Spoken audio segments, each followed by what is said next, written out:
Hello everyone, how's it going? It's Faster Auto Keys here, and in today's video we're going to show you how to go from a worn, old, and possibly damaged Audi key into a brand new looking key with a replacement key shell. We have these keys available with and without a chip, and with and without a cutting service. If you would like a cutting service, all you have to do is make sure that you select the key with a cutting service and text us a photo of your keyblade. With a photo of your keyblade, we're able to make a copy, which means you will have an already cut key sent to your house without having to drive anywhere or pay an outrageous service fee. In the description, we'll have a link to this key if you're interested. There are a total of two chips inside of your key. The first one is the keyless remote and the second is a transponder chip. This is a complete tutorial, so we're going to get both of these chips and transfer it into a brand new replacement key case. There's going to be a total of 4 tools that you will need, and the first two are going to be a small Phillips and a small flathead screwdriver. The next tool that you're going to need is a regular sized flathead screwdriver, and the last tool which will be needed is a soldering iron. You might not have this tool. We'll provide a link below in the description from another person who has it for sale. The first thing we will have to do is separate the top and the bottom half of the key apart. If you ever change the battery, you will be already familiar with this step. As you can tell, there is a line that goes through this key all the way around, which separates. The easiest way to do it is to use the regular sized flathead screwdriver and then just pry the two pieces apart. You can also do it by hand if you're able to, and if you're having a very hard time with a flathead screwdriver, flip the blade out and there is this little section right here that will also help you pry apart the two sides apart.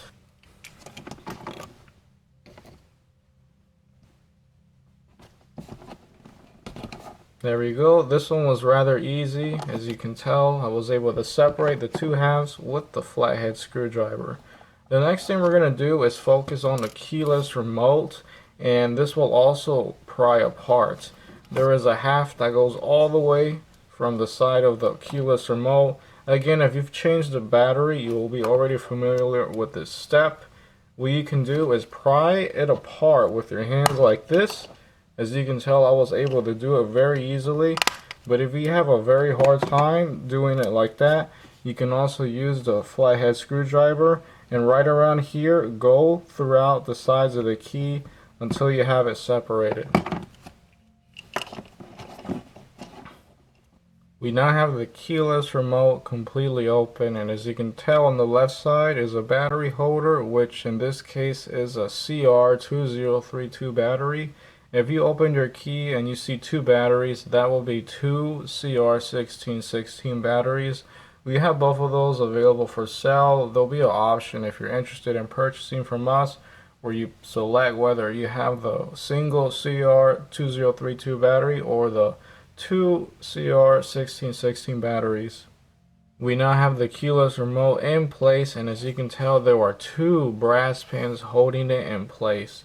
You might be the lucky 1% that when you open this keyless remote, you do not have brass pins and the keyless remote can easily come out. But in most cases, you will have these two brass pins, which will require the soldering iron. It is possible to remove the keyless remote without a soldering iron, but it is just much harder and you risk damaging the keyless remote. One way is to use a flathead screwdriver and try to slowly pry out the two pins from the bottom. If say you do risk damaging the keyless remote and these two chips, very common if you're using a flathead screwdriver trying to get it out, there is a good chance you damage these two chips. That will actually cause the keyless remote to stop working. Another way to remove the pins without the soldering iron is to cut all the way around the keyless remote until you reach the two pins. Again, that just takes a very long time. It's very hard and it makes a huge mess. What we're going to do is the absolute easiest way to remove the keyless remote, and this requires a soldering iron. What we're going to do is simply place it on the pin, and we're going to leave it on the pin in max heat, as hot as you can get your soldering iron to go, until you start to hear a crackle. Once you start to hear a crackle, that usually means the pin is already separating from the plastic that is holding it in place, and it will be easy to come off. We're going to go over this in the video. Again, if you don't have a soldering iron, you can check out the link below to a soldering iron for sale. We don't sell these, but we'll provide a link to the exact same one that we're using in this video. We now have the soldering iron connected. It's starting to warm up, and we have it at 450 degrees. If you do not know how to use a soldering iron, we recommend you watch a few videos. It is a tool that can get very hot, and you have to be careful with it.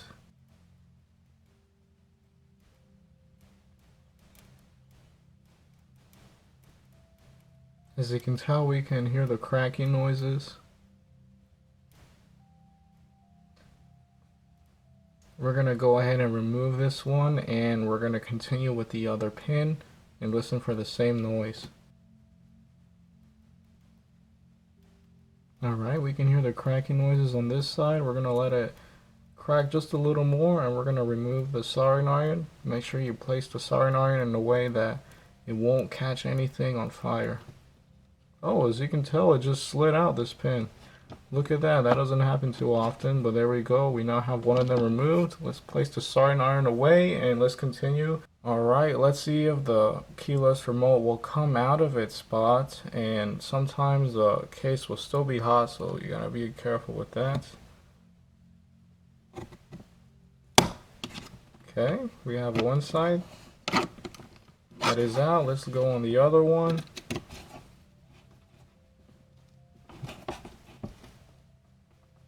I'd say it's still stuck, so we're going to place the soldering iron again on this side until we're able to get it to completely come off.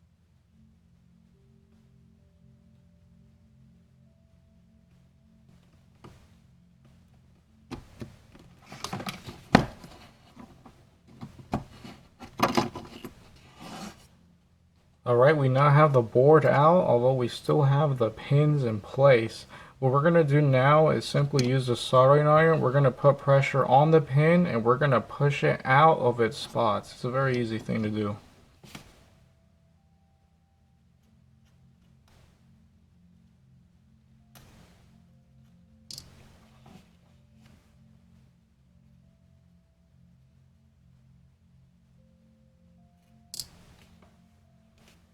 We now have the keyless remote removed, as well as the pins. This one was a little harder to take off than usual, but in most cases, once you start hearing the cracking sounds for a few seconds, you're ready to pry the keyless remote out of its spot. If you have some black plastic on the keyless remote, you can use the small Phillips head screwdriver and clean it out. With the keyless remote removed, we're going to open the new replacement key shell and transfer this keyless remote chip as well as the battery. This one, being a new key, is much easier to open. You can just pry it apart. Now let's open this bottom half.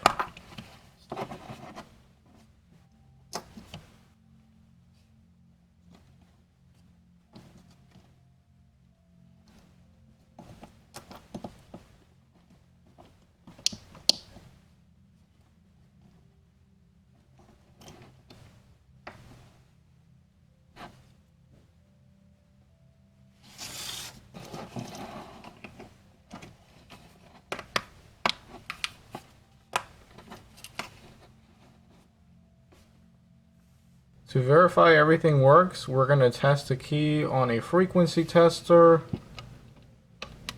We have a signal, we have a signal, and we have a signal. I'm going to assume the panic button is also good to go.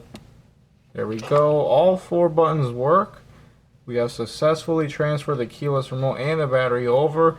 And at this point, if you do not want to do the other half of the video, which is to transfer the chip from the original top end of the key into the new replacement key, yes, you can actually just place these two, close it together, and you now have a brand new looking key. However, we're going to continue with the other half. It will be up to you whether you want to do it or not. We're going to open this top half of the key. We're going to remove the transponder chip that is inside, and we're going to transfer the transponder chip into the new replacement key shell. Inside the top half of the key is something known as a transponder chip. Your vehicle will not start with just a cut blade.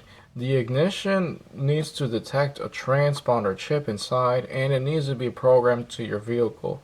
What we're going to do now is remove the emblem on the key. Your key might not have an emblem, and if it does, all you need to do is use a small flathead screwdriver and pry it out of its spot.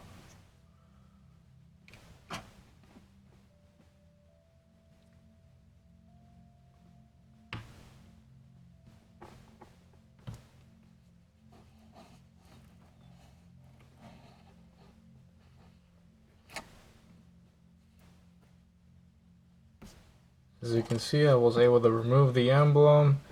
This is some of the glue that is holding it in place, and we now have this Phillips head screw exposed. What you're going to do now is remove this screw with your Phillips head screwdriver, and the key will unwind itself, but that's completely okay.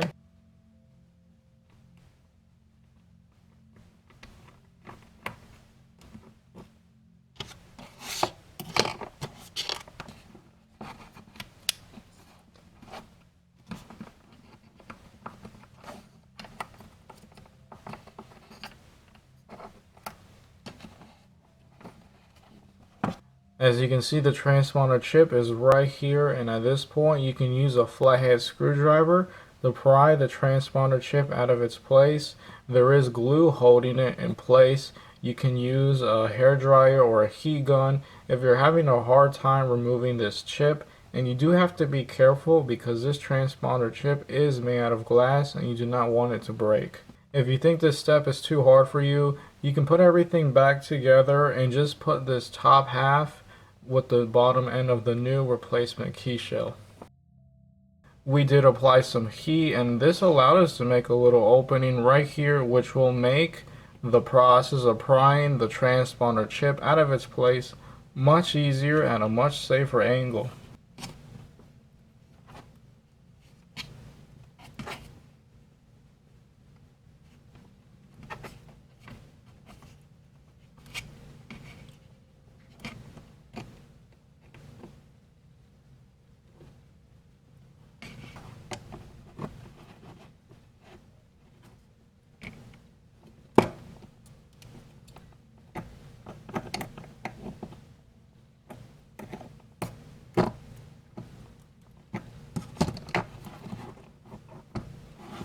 There we go, we were able to remove the transponder chip, and this chip can now go in the new replacement key shell. With the transponder chip removed, we're now going to open the top half of the key, and we're going to place this transponder chip inside. We highly recommend you put some glue like Elmer's transparent super glue or just some regular super glue to hold the chip in place so it doesn't make noise. The screw has been removed, and what we're going to do is just barely open the key so that we can slide the transponder chip inside but not undo the flip blade mechanism.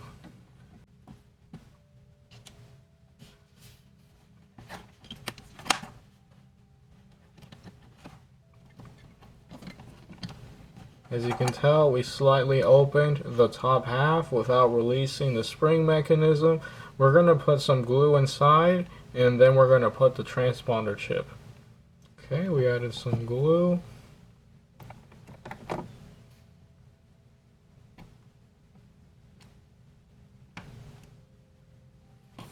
Transponder chip is inside, and we're going to close this top half together.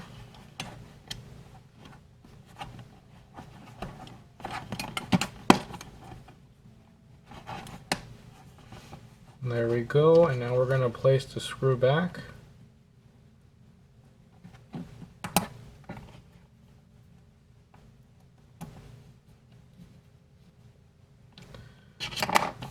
Okay, we now have the screw inside, we have the transponder chip inside, there's no rattling, and we now have the top half of the key done.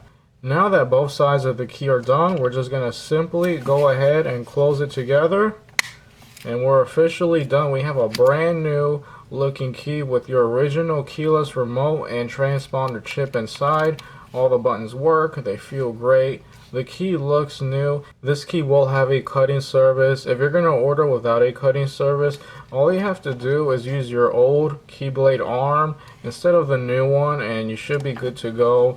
If you have any issues for any reason, there is a little pin that is holding this blade in place, and there will also be a pin holding this blade, and all you have to do is with another pin just knock it out, punch it out with a hammer, release the blade, and just switch them. From there you'll be good to go. This tutorial has now been completed. I want to thank you for watching. I hope this helped you out in your situation. As mentioned previously, if you'd like this key with or without a chip, with or without a cutting service, you can check out the link below in the description. And if you do want a cutting service, just text us a photo of your key blade to our tech support number, and we'll be able to provide a cutting service at the convenience of your house. If you have any questions, leave a comment below, or you can text our tech support number. Thank you once again for watching this video, and I hope you have a good one.